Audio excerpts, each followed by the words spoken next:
Hey guys, it's time to cast the control on over, and today I'll be playing not quite Fable. This is something weird.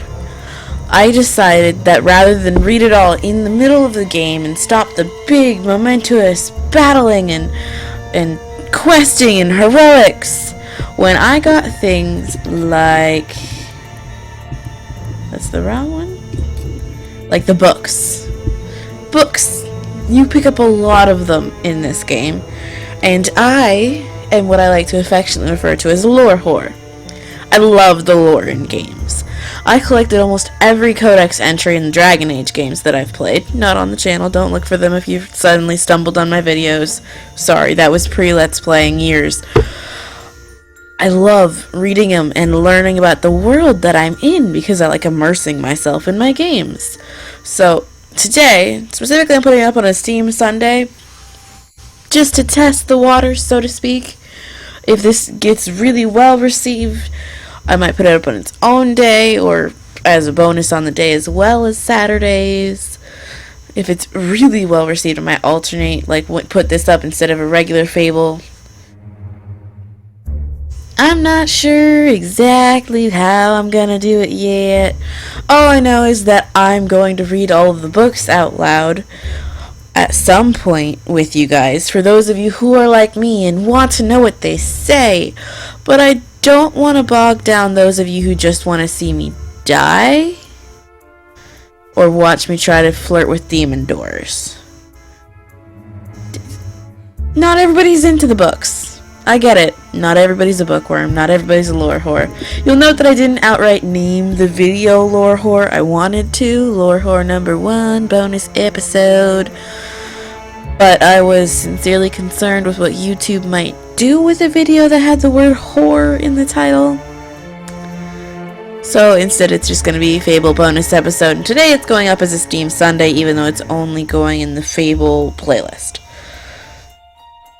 So if you're here to watch me actually play the game and fight the monsters and die the deaths, click to another video. Go to the next one if it's up already. That'll have more actual fabling. Today we're focusing on the books of Fable. I've just managed to babble for like 2 minutes. Hope you guys are okay with that. If you're still here, it's time to read. I'm probably only going to do like 15 minutes at a time. For one, I want to be able to put in the description which books I've read, and I don't want someone to have to click through an entire video to find all the books. And for two, I don't know how long this will last, I don't know how many books I've got. I don't want to sit here for half an hour reading essentially history books out loud. Even I, the lore whore, would get bored. Don't bore the lore whore. I love it. Lots of rhymes. So, first, Jack of Blades. He is known by no one, and yet is known by all. He is said to be as ancient as the Old Kingdom, and yet he has the strength of 10 heroes. Some say he is not of this world, and has come to us only for the pleasure of death and destruction. Some say he is but a legend, and the mask has covered the faces of dozens over the centuries, all claiming to be the same Jack of Blades. Whatever he is, he prevails in stories and in nightmares, and he is feared even by the guild. Neat. A history of the guild. A passage at the back of the book has been marked out. The Tale of Avos Tyr? I'm gonna go with Tyr. The mythical sword that would one day strike down all evil emerged after the death of Silicius, the most powerful mage ever to train in the guild. Silicius, whose name is impossible to say, famously died closing a vortex that threatened to engulf the city of Bowerstone. In order to perform this most dangerous of spells, Silicius required an object to focus all his will into one point in space. He took the sword of a fallen guard and imbued it with all his powers before casting it into the mystical void. The explosion killed Silicius and those around him, and the sword disappeared along with the vortex. A legend soon began to spread that the sword still existed in this world, hidden somewhere deep in the guild, and awaiting a hero worthy of wielding the formidable might of its blade. I wonder why this passage was marked out. The Tale of Maxley. As everyone knows, hobs are stupid creatures, but every so often a clever one comes along. Maxley was one such hob, and tired of eating raw flesh and sleeping in streams, he left to seek his fortune in the world of humans. He murdered a nobleman and stole his clothes, dressed up and walked tall on the road to Batterstone. When he arrived, people complimented on his appearance. When he answered, his hob grunting gave him away. The guards killed Maxley and put his head on a spike. It is better to keep quiet and be thought an idiot than to open one's mouth and prove it. I like it. I like the idiom. I like the fact that it has a little story. I like the fact that there's a meaning. 3 haikus by Miko the Bard. Terrible beauty, buildings scream in agony, Oakvale is burning. Thanks, dude. No trigger words there. Warrior or mage, choose evil or good. Choose evil or choose goodness, a beard or mustache. A mustache, what brought him to that conclusion. Sword of Albion, sleeping until the true blood flows red on its blade. Okay, Miko. A love story. Ralph, whose name was rather unfortunate, was a hero who fought bravely and well, but his face shows the scars of battle and frankly no woman would look at him. In his despair, he robbed the ancient trader barons of Greatwood and bought a house and a pile of presents to give out. Women fell at his feet, and eventually he chose a gorgeous one to marry. But too late, he realized that the type of female who is impressed by gifts and houses is too shallow to make a good bride, so Ralph decapitated her and waved her lovely head about in triumph, and the phrase trophy wife was born. I love it! I love that these stories, like, you learn stuff. In some of these you learn stuff, but most of them have little stories and jokes and how the idioms that in our world came to be in another manner are explained in this one. The Pale Balverine. There was an archer who believed he was the best in the land. He was also a lord, but had fallen out of favor with his people and had been imprisoned for lying. Determined to prove himself on his release, he set off to battle fearsome Balverines. He was bitten, but did not die. Instead, he changed and over time became a powerful, evil Balverine. Normal weapons hardly hurt him, so thick was his skin, but he hadn't counted on a red-robed woman's solid silver arrow of truth, which pierced him and killed him. The archer was killed by an arrow. I like it. I like it a lot. It looks like there's a scroll. Is there more to the story? Nope. The Hierarchy of Weapons. This sounds like a learning one. The close-range weapons of Albion are broadly divided into 4 types based on their materials and process of manufacture. The first and lowliest weapons are made of iron, usually forged by blacksmiths. Better are the steel weapons. These are stronger, lighter, and sharper. Only the steel masters can create these. Next are the obsidian items. This secret magical material, not that secret or magical, it's just deep in the ground, is still not understood, but it is believed to be dark and evil. The weapons are often blackened and twisted, but very light, strong, and powerful. Then there are the master weapons, blessed, worked to a high degree and anointed. These are the best a combatant can get. Apart from the legendary weapons, these have names and are unique. Very few have seen them and fewer still have ever wielded one. I bet as the main character of a video game we're going to see a few of those. Excuse you, I wasn't done. The Other Land. During the Old Kingdom, people fled the hatred, the pain within Albion in their masses. People fled the hatred and the pain within Albion in their masses. Boats sped from the shores in every direction, and one group of immigrants pitched up in paradise. Warm seas, palm trees, and coral sands beckoned, and the inhabitants welcomed the visitors with food, comfort, and grace. But the people of Albion had head colds, and when they passed these on to the islanders, almost all of them died. And the Albion settlers, not knowing how to farm the weird fruits, catch fish, or hunt the wild pigs and chickens, died too. But the few islanders who survived buried the dead and rebuilt their paradise with new, impenetrable beach defenses. I love it! Creautres of Albion, Book 2. We'll ignore the fact that for some reason I don't have Book 1. Wasps. The wasps have stings that more than match their size. They are aggressive and can kill if enough venom is injected into their foes. Their aerial antics make them tough to hit, and weary travelers should especially fear the Wasp Queen, leader of the hive. We killed her. Take that. Smack attack. Beetles. That band, Beatles, ruined me for how I spelled the word Beatles for years before people explained to me that it was a pun. I was just like, but this is the only Beatles I've ever encountered. I thought this is how you spelled it. Nope. The beetles of Albion's woods are tough, dangerous foes when they attack in mass. Those skilled at weaponry are required to defeat them. Villagers, even armed, strong ones, risk great harm if they take on a nest of beetle. Nest of beetles. A nest of beetle. Trolls. Born from beneath... Oh no, I just remembered the troll in one of the later games. Oh god, I hated that thing. And I bet it's going to be even worse in this game. Okay. Born from beneath the ground of Albion, trolls are ancient, powerful beings. The earth trolls are single-minded and extremely dangerous, but the mighty rock trolls inspire awe and fear in all who behold them. Lumbering hulks they may be, but they make mighty foes and demand respect from even the most powerful heroes. Undead. The undead are unthinking and impervious to what mortals consider pain. Wave upon wave will keep advancing until they overpower their victims, so that the only way to stop them is with extreme force. In one of the later games, there's an area that is entirely undead, and I hate it. Literally always speed through that area and pretend whatever happened didn't happen.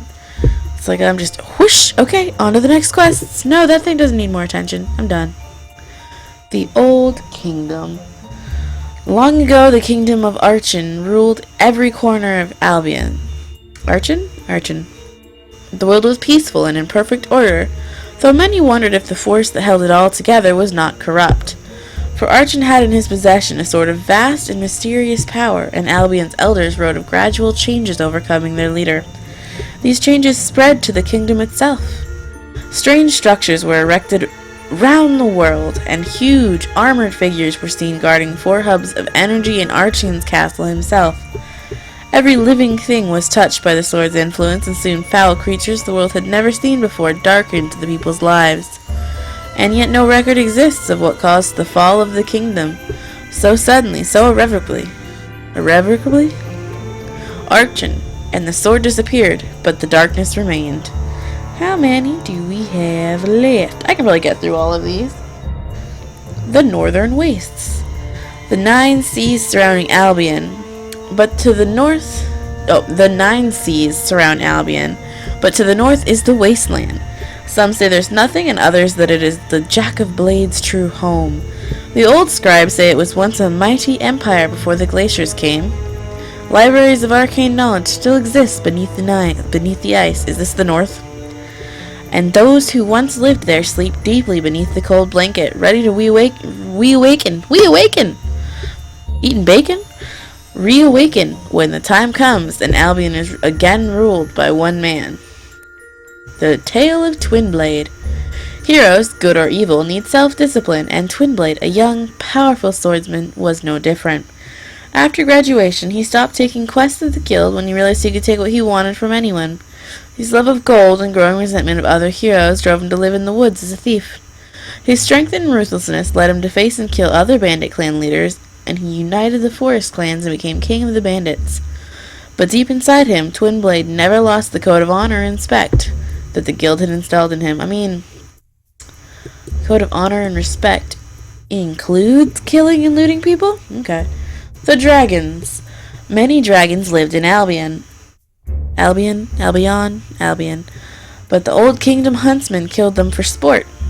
The survivors fled to the mountains and the northern wastes, and over time they grew less powerful and their fiery breath less dangerous. Without man, they had no natural enemies. But a dragon is a dragon, and to this day when an Albion child has an accident in underpants is known as seeing a dragon. Although sometimes it's just known as pooing yourself, you dirty little boy. Which was not a phrase I wanted to say out loud ever. But I did for you guys, because it's there. I had to read it. Oh, I do have book 1. Are these...